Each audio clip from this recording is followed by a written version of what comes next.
Em nome do Pai, do Filho e do Espírito Santo. Amém. Leitura do Evangelho de nosso Senhor Jesus Cristo, segundo Mateus. Glória a vós, Senhor. Naquele tempo, Jesus disse a seus discípulos: Quando o Filho do Homem vier em sua glória, acompanhado de todos os anjos, então se assentará em seu trono glorioso. Todos os povos da terra serão reunidos diante dele, e ele separará uns dos outros, assim como o pastor separa as ovelhas dos cabritos. E colocará as ovelhas à sua direita e os cabritos à sua esquerda. Então o rei dirá aos que estiverem à sua direita: Vinde benditos de meu Pai. Recebei como herança o reino que meu Pai vos preparou desde a criação do mundo. Porque eu estava com fome e me destes de comer. Eu estava com sede e me destes de beber. Eu era estrangeiro e me recebestes em casa. Eu estava nu e me vestistes. Eu estava doente e cuidastes de mim. Eu estava na prisão e fostes me visitar. Então os anjos lhe perguntarão: Senhor. Então os justos lhes perguntarão: Senhor, quando foi que te vimos com fome e te demos de comer, com sede e te demos de beber? Quando foi que te vimos como estrangeiro e te recebemos em casa e sem roupa e te vestimos? Quando foi que te vimos doente ou preso e fomos te visitar? Então o rei lhes responderá: Em verdade vos digo que todas as vezes que fizestes isso a um dos menores dos meus irmãos, foi a mim que o fizestes. Depois o rei dirá aos que estiverem à sua esquerda: Afastai-vos de mim, malditos, ide para o fogo eterno preparado para o diabo e para seus anjos. Pois eu estava com fome e não me destes de comer. Eu estava com sede e não me destes de beber. Eu era estrangeiro e não me recebestes em casa. Eu estava nu e não me vestistes. Eu estava doente e na prisão e não fostes me visitar. E responderão também eles: Senhor, quando foi que te vimos com fome ou com sede, como estrangeiro ou nu, doente ou preso, e não te servimos?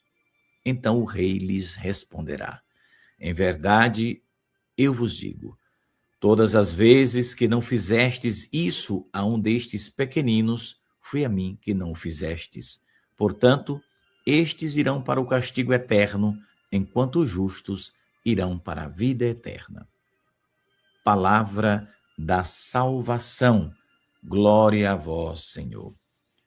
Caríssimos irmãos e irmãs, sejam bem-vindos ao nosso encontro desta segunda-feira. É interessante, eu sempre recomendo e dou exemplo citando este Evangelho de Mateus 25:31 aqui no canal, né?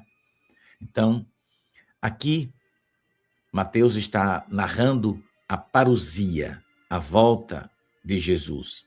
Ele virá com seus anjos e santos para julgar os vivos e os mortos. Prestem bem atenção no que eu vou lhes falar agora. Quem são os anjos? Bom, aí você já sabe, os anjos são criaturas, espíritos criados por Deus para servir a Deus, né? Alguns se rebelaram e foram expulsos do céu, mas existe uma legião incontável, esta é a palavra correta, incontável de anjos que servem a Deus e estão na presença dele. Mas quem são esses santos que o Evangelho diz que Jesus vai regressar acompanhado de todos os anjos, né, que virão na glória? Os santos também virão. Muito bem, os santos são as almas dos justos.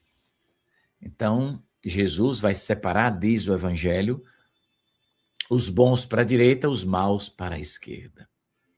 Aí a coisa complica para os que estiverem à esquerda. Então, Jesus aqui está falando do julgamento das nações. Todos serão arrebatados para sua presença, colocados à direita e à esquerda, e cada um vai pagar pelo seu. Esse é o chamado juízo universal.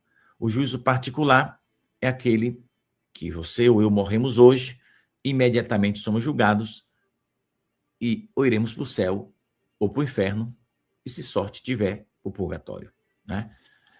Porque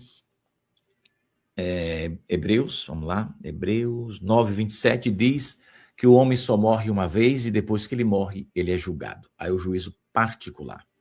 Então, meu pai que já se foi, parentes meus já foram julgados e já receberam a recompensa pelo bem ou pelo mal que praticou aqui nesta terra. É assim que funciona. Alguns ignorantes acham que os que morrem estão em algum lugar esperando a volta de Jesus para ser julgado. Isso aí é uma piada que o Satanás criou para enganar os católicos, né? Então, quem morreu já foi julgado e já recebeu, né, a sua recompensa. Muito bem. Aqui, esse evangelho não se trata de uma parábola, não, viu? Jesus contava muitas parábolas. Aqui não é uma parábola, mas é uma revelação, né, sobre a escatologia, de uma forma muito clara, né, falando do fim dos tempos e da volta, do regresso de Jesus, que a igreja chama de parousia. Então, aqui Jesus se apresenta como o Filho do Homem, vindo na sua glória, sentado no seu trono, separando uns dos outros, como um pastor separa as ovelhas dos cabritos.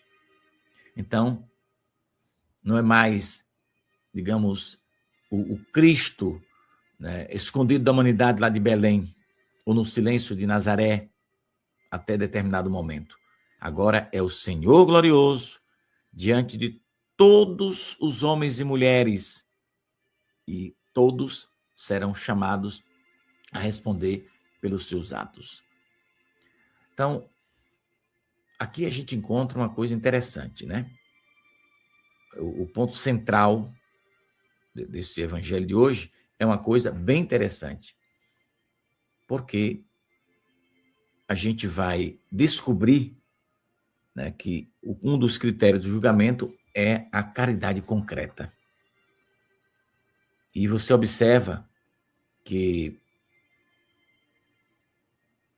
claro que as pregações, as devoções, os textos que rezamos, tudo isso vai nos ajudar, porque isso nos eleva espiritualmente, e quem se eleva espiritualmente faz a vontade de Jesus, né?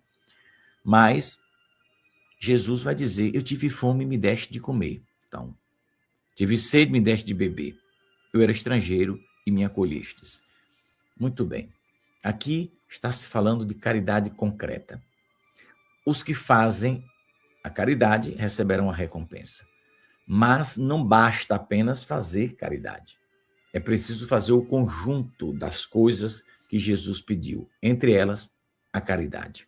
Então, a caridade aqui não é tratada como um sentimento. É uma ação, segundo as palavras de Jesus, como é que a gente pode dizer? É uma ação concreta, né?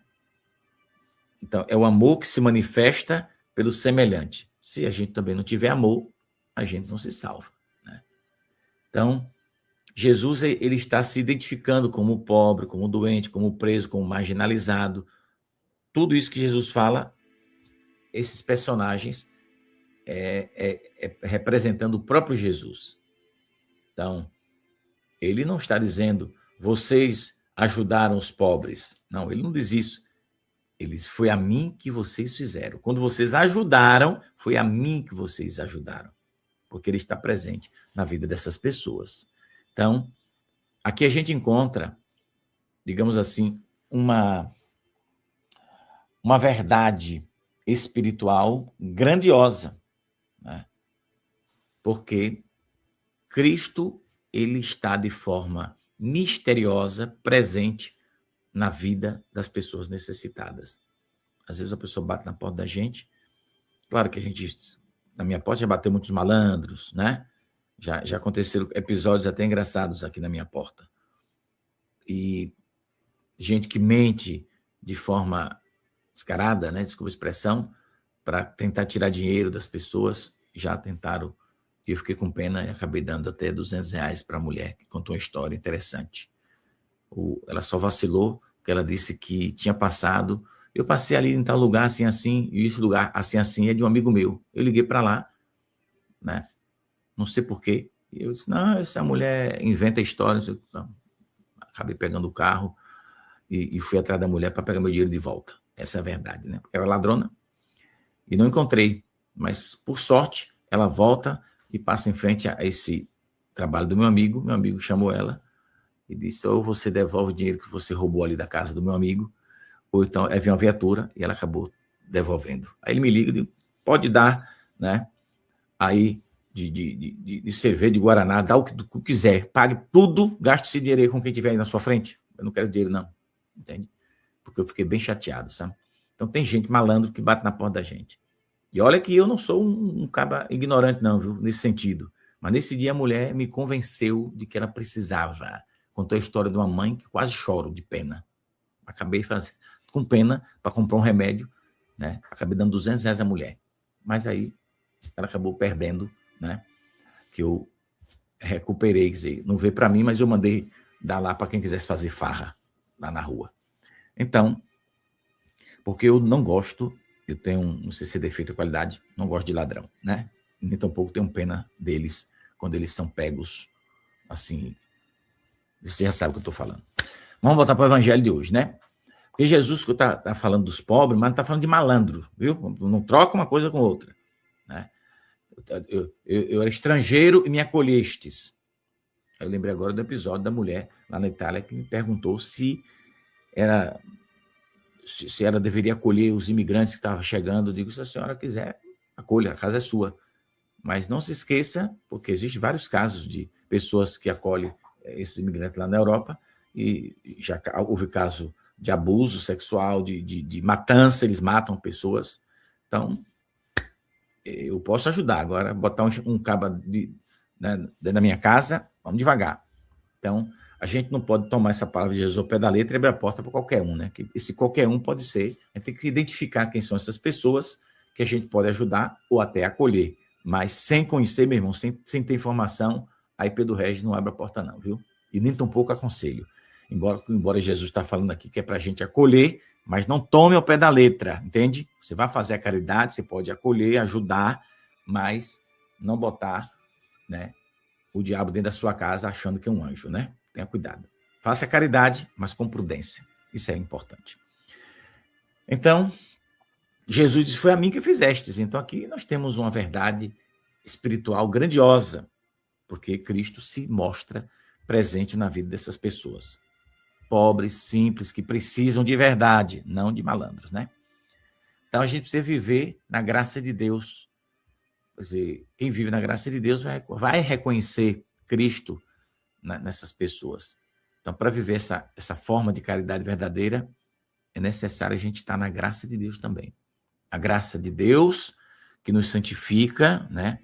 Que transforma o nosso coração e nos faz agir movidos, né, pelo amor sobrenatural que a gente precisa ter. Então, sem a graça, meu irmão, até obras externas podem estar assim vazias espiritualmente.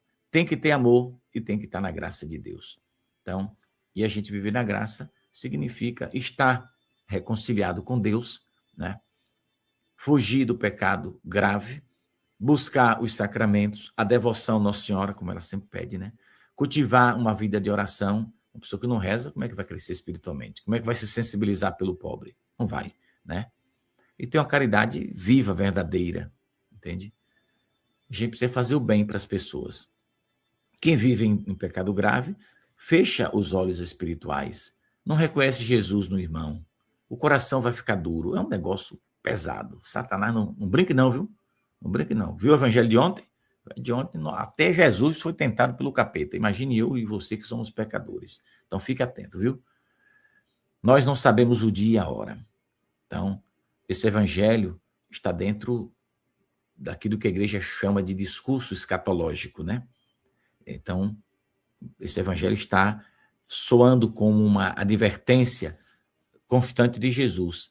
Não sabeis o dia e a hora. Estai preparados. Então, a morte pode vir de forma inesperada. A segunda vida de Jesus também. Então, a vida, a minha e a sua, é breve, rapidíssima, passa rápido demais da conta. Mas o julgamento é certo. Então, não se esqueça disso. Quando eu e você sair desse mundo, quem vai nos julgar é Deus. Então, a grande ilusão dos tempos de hoje é viver como se tudo fosse... Não é bobagem, não tem nada não, pode viver à vontade, né? Como se não houvesse julgamento, como se não precisasse se converter, mas o Evangelho está nos colocando diante disso com urgência, né? O hoje, né, é o dia da conversão, né? Hoje é o dia da graça. Hoje é o dia de amar, de perdoar, de rezar mais, de abrir o coração para a graça de Deus. Então, resumindo, para a gente encerrar, que eu já falei demais, Jesus vai voltar e nós seremos julgados. Se estivermos aqui. Se a gente morrer, aí o julgamento já foi. Hebreus 9, 27. Por favor, leia, que é importante. Deus abençoe o seu dia. Se você puder, compartilha, que é importante. A gente se encontra daqui a pouco.